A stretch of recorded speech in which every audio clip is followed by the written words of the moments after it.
you have one last chance to say something to make an impact upon those that are around you, to leave your mark on the earth. What do you say? What do you do? Hi, this is Barry Phillips with 10-Minute Torah, the final day of Eki, as we study the prophetic announcements of Yaakov to his sons and to us, their future generations. As we began in chapter 49, it simply begins and says, Yaakov called his sons and said, "Gather together, so I declare to you what is to befall you in the last days. Gather together and hear, you sons of Yaakov, and listen to Israel, your father." One more time, we see the dual status of this man. Yaakov, the father, is wanting to bless his sons. Israel, the man of the Spirit, the man of the kingdom, the man from whose loins the nation of Israel is brought, is wanted to prophetically speak into their hearing.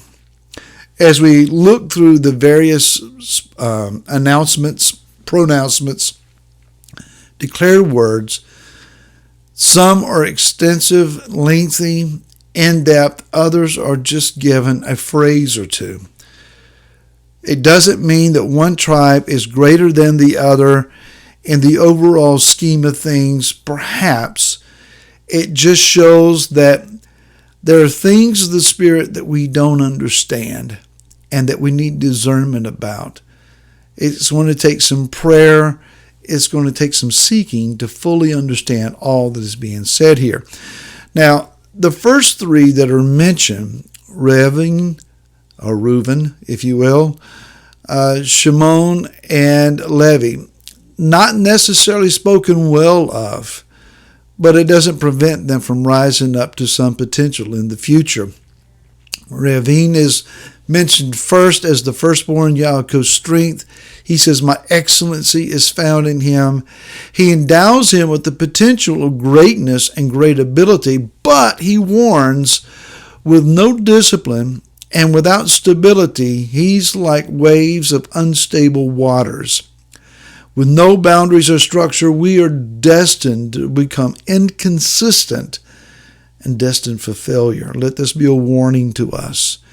Shimeon and Levi are two peas in a pod that like to function together, but they are volatile, fire and gasoline, if you will. They can't be trusted to walk together. They seem to do more harm and create violence in their wake when they walk side by side. So Yaakov prophesies that they will be separated and scattered from each other in the kingdom to prevent this tendency. Let's just understand that there are some folks in our ranks in the house of Israel you do not need to partner with. They bring out the worst of us, or the less desirable part of us. No wonder then it is stated in Scripture, "As much as lies within you, be at peace with all men." Yehuda, mentioned fourth, receives the greatest blessing as being in the house of royalty.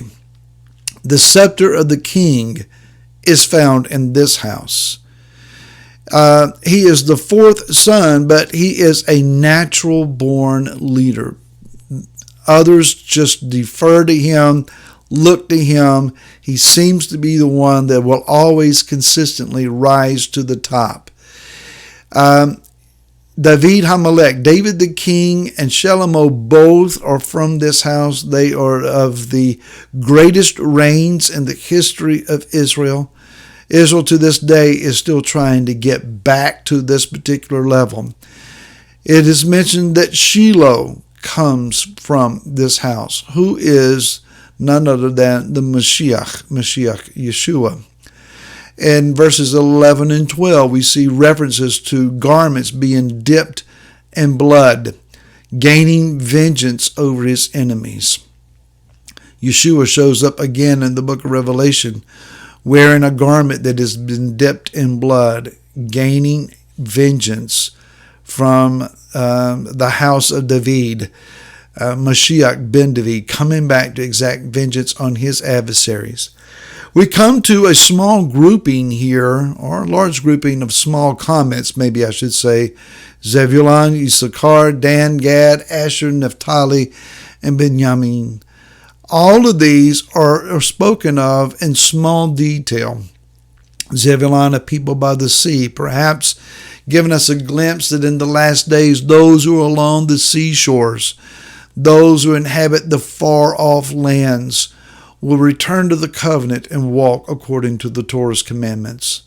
In Issachar, we see someone willingly bearing burdens and the needs of others, willing to serve as an intermediary between houses because he sees the resulting peace of being back in the pleasant land as the ultimate prize. So Issachar is today in the house of Israel, those who understand the restoration times that we live in, willing to carry the two-house burden between their shoulders, and for the sake of the rest that lie ahead for the nation to be fully restored. We see then also the need of right judgment from Dan. He's from the northern tribe, but it's also where the anti-Mashiach may arise. We need Gad, who is a strong army of fearless men who have endured plundering. In the end, they will rise up and they will recover what is lost. May that fervent spirit rise up in the midst of us. We need to recover those things that we have lost. Those of Asher may be a source of funding and offering materials for the last days.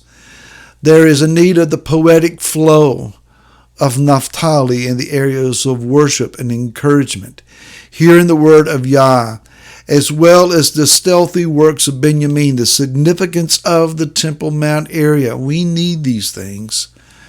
And then we come to Joseph. Joseph is a fruitful branch, the word says, strategically located by water. The fruit of Joseph will run over the walls, signifying the fruit bearing of this tribe will not be limited within the boundaries of walled cities in Israel. He will inhabit the nations. He will be blessed even in his exile. He will be sent to the utmost bound of the everlasting hills where he will be victorious. We should understand that these things, though they are hidden, they're cloaked in mystery, they can be found out in greater detail. We just need to seek the face of the Father for it. And now I want to close with chapter 50, and I'm kind of scooting hurriedly through this. Yaakov just simply pulls his feet up in the bed, closes his eyes, and goes to sleep. What a wonderful way to pass through the veil of this life to that which is next. He has yearned to be back with the spirits of his forefathers, and so he is rejoined. He is given a processional, being born in a coffin. And the word for coffin here is the Hebrew word aron, which is the same word that is used for ark, as in the Ark of the Covenant.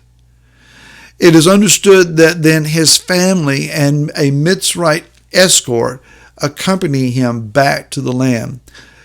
Some sages say that the tribes aligned themselves in the same formation around this ark as they would the future Ark of the Covenant in the days of Moshe as he led them through the wilderness.